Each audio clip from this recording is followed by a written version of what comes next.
guys, so today I want to do something that's a little bit different. I have done in the past on my blog and on my vlog channel Disco Dollies a series called Healthy Beauty, which is basically showing different things that I've been doing to kind of incorporate healthy lifestyle choices into my life. I've been asked so many times on Twitter and my vlog and Facebook about the green smoothie that I make. I'm sure if you've looked up green smoothie videos or recipes before, there are a million different ways to make them, from like hardcore with like kale and like a million types of greens to kind of an easier recipe, which is what I'm going to show you today. So this one has all of the green, it has really good nutrients and vitamins and all sorts of jazz in it, but it doesn't taste green. It tastes actually really like tropical from the way that I make it. So I'm just going to jump in and show you what I use. So the first ingredient that I use is baby spinach. Now, if you've seen green smoothie recipes in the past, you probably see one of the main ingredients people use is kale. Kale is really good for you, but it is super bitter. So if you're just jumping into the green smoothie bandwagon, kale is probably not a good option.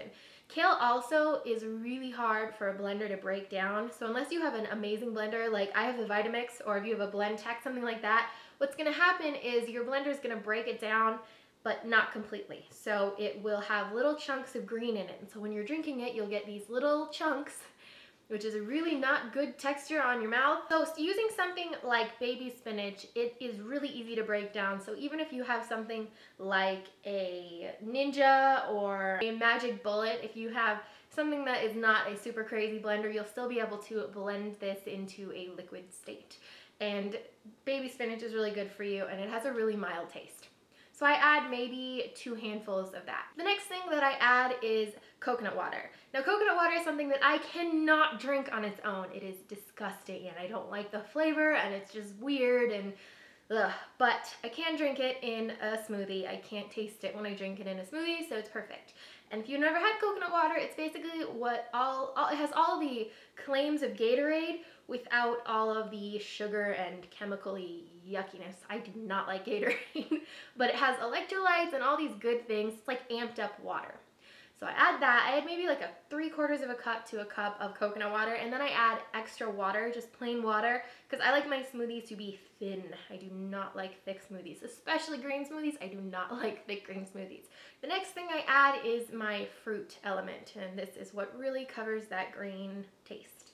So I like adding frozen fruit. Usually what I've been doing lately is adding frozen pineapple and frozen mango. I add maybe like 6 or 7 chunks of frozen pineapple and then maybe 1/4 of a frozen mango. You can use whatever fruit you like. If it's fresh fruit, that's fine, but you may need to use ice cubes because the frozen fruit keeps the smoothie colder. And also just keep in mind, if you decide to use berries, it's going to turn your smoothie into a really ugly brown color. It'll taste good, it just is not something that's very appetizing looking. The next thing I add is a little bit of lemon juice. I like sour things, and I feel like this really kind of helps, again, to cover any taste I don't want to taste. So I always like to add lemon juice. And by the way, this particular lemon juice is my favorite. It's from Costco, and for some reason it tastes more amazing than any other lemon juice I've ever had. Weird, but true. The next things that I add are my add-ins. These are my powdered add-ins. They're like boosters and they're amazing. So the first one is protein powder. This really helps to kind of round out your whole smoothie, and it makes it kind of really complete because you're getting all of these nutrients, and the last thing you need is protein, and you've got it now.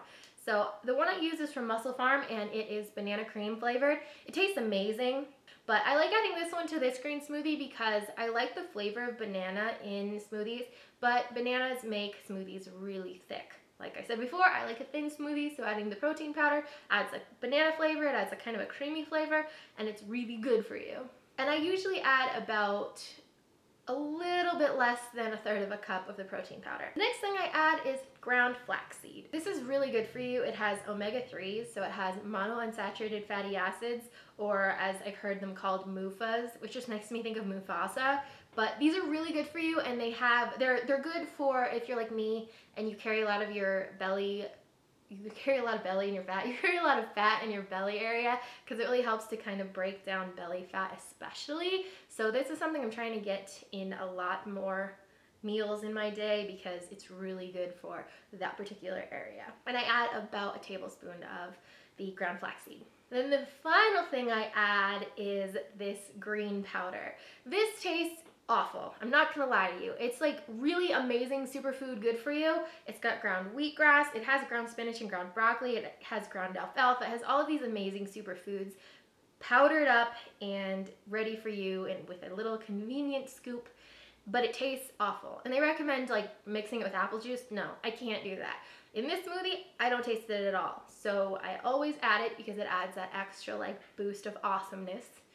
And it's so good for you that if I can mask it and get away with it, I'm totally gonna add it to whatever I can. So that's it. So once I have all of them in there, I just blend it up. And I have my Vitamix. I usually blend it for like 15 seconds or so. If you have a smaller or a less powerful blender, you might want to do it for a little bit longer, but not too long because you don't want it to end up heating up your smoothie because that's gross. And then once it's done, I put it in the largest cup I have, which right now is a mason jar. So I'm getting all Pinterest on you with my green smoothie in my mason jar. So this, for me, usually I think that mason jar is maybe 24 ounces, but it's a little bit thicker than juice, but it's definitely not the consistency of like a really thick like Jamba Juice smoothie because I don't like that. So I can drink it fast, I drink it with a straw, and it's so, so good. The main flavor you taste in the one I make is the pineapple, so you don't taste any of that green powder or any of the spinach, and it's amazing for you. And because it's already in a liquid state, your body can digest it and get all the goods to where they need to go a lot quicker than if you were eating all these things. So that's my green smoothie. I've been making it or trying to make it every day. It's really good. It's really good for you. Let me know if you guys make green smoothies, what you do, what you're doing healthy, and if you think that this would be kind of a cool series to have here on xSparkage, maybe like once or twice a month. Hope you guys are having a good Monday, and I'll see you soon.